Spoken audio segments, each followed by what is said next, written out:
Bom, a comissão de anistia, que julga os pedidos de reparação aos perseguidos pela ditadura no Brasil, tem um novo integrante, o ex-governador de São Paulo, Alberto Goldman, que está conosco aqui no Jornal da Manhã. Governador, bom dia, como sempre, muito obrigado pela sua gentileza. Bom dia, um prazer falar com vocês. Bom dia. O prazer é nosso.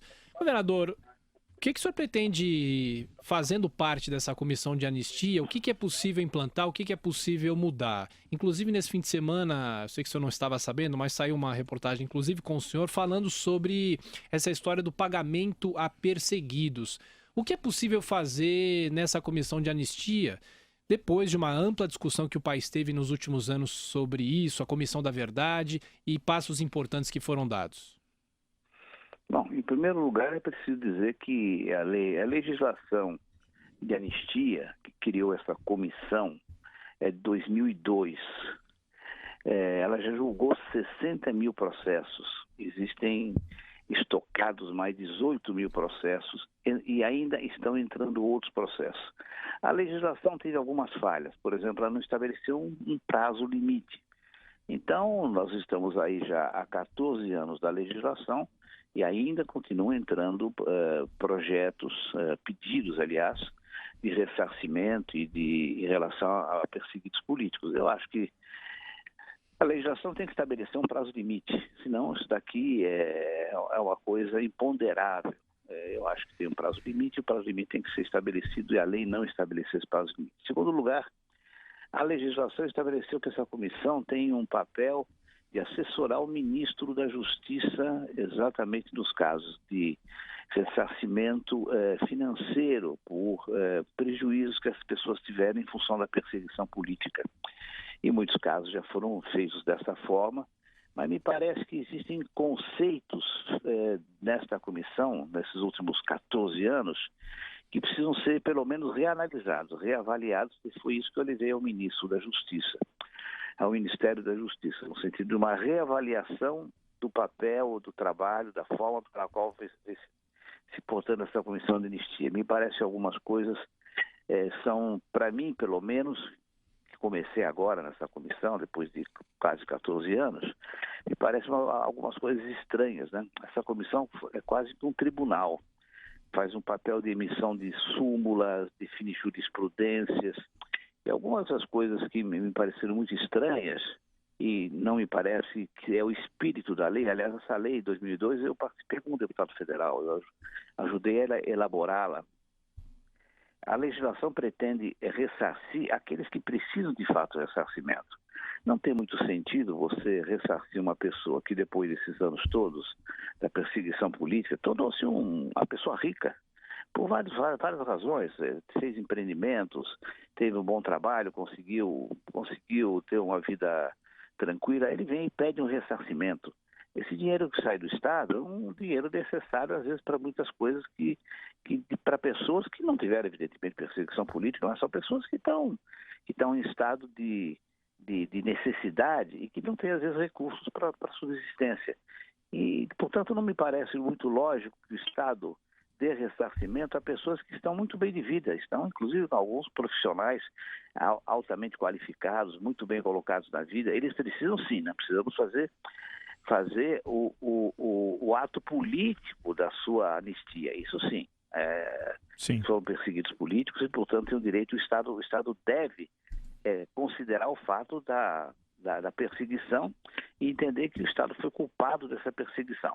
Agora, o ressarcimento econômico, ele deve ser mais cuidadoso, deve ser feito apenas em situações em que isso é necessário para diminuir a penúria de pessoas que possam ter sofrido perseguição política e por isso passaram o resto da vida sem a possibilidade de seguir a sua profissão, de conseguir uma melhor condição de vida. Professor Então, eu Vila. acho que existem muitas coisas a serem discutidas. Eu coloquei isso ao ao Ministério da Justiça e espero agora um contato, que eles façam um contato para a gente rediscutir o que é que pode ser feito para melhorar, para voltar, digamos, de uma certa forma, ao princípio básico que levou à execução dessa lei.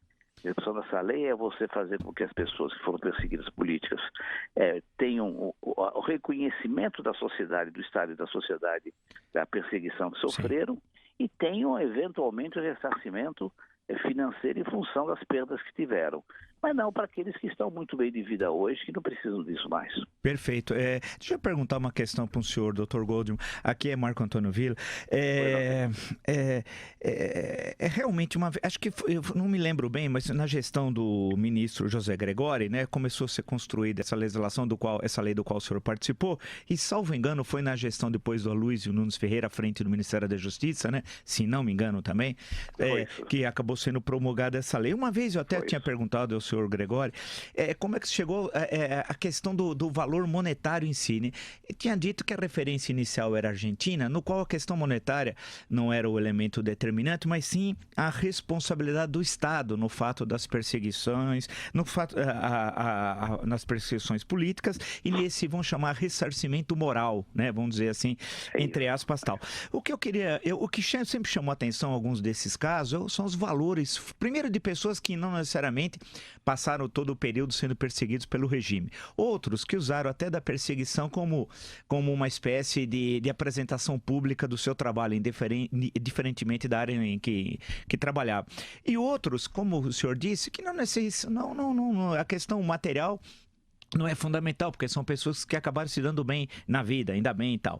Agora, nós temos uma lista disso, isso é divulgado publicamente, que vários aposentados, agora por causa da reforma da Previdência, me escrevem e falam assim, puxa vida, vão tirar a nossa aposentadoria. Enquanto isso, tem gente que recebe, por exemplo, R$20 mil como perseguido político e não tem qualquer desconto, nem de imposto de renda, de Previdência, etc. Tal. Nós temos essa lista de quantos, são 60 mil, em torno disso, será que o senhor disse?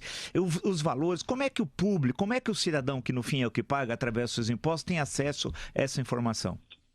Olha, eu mesmo não tenho acesso a todas as informações. Essa mudança da comissão é muito recente. Sim. Nós tomamos posse agora no final do ano passado, tivemos apenas 2 dias de reuniões, 3 dias de reuniões a respeito disso. Eu tomei conhecimento da forma pela qual essa comissão está trabalhando agora, recentemente. Estranhei muito daquilo que vem sendo feito pela comissão. Não me parece a forma correta, nem me parece o sentido que a lei tinha, o princípio da lei, que era evidentemente um ressarcimento moral e político para essas pessoas que foram perseguidas. Isso não há dúvida nenhuma. Agora, o ressarcimento econômico ele tem que ser limitado realmente àquilo que as pessoas têm necessidade em função do sofrimento que tiveram. Agora, se nós temos pessoas que depois disso se deram muito bem, por razões da sua capacidade própria, conseguiram ter o seu emprego, conseguiram ter a sua vida normal, esse ressarcimento não pode ser financeiro. Ressarcimento moral, sim, político, sim, mas financeiro, é preciso limitar isso daqui. Hoje as limitações, por regras estabelecidas pela comissão, não é de lei, a comissão estabelece uma regra máxima de um ressarcimento de 1 milhão. Aí eu perguntei, mas por que 1 milhão é o ressarcimento máximo?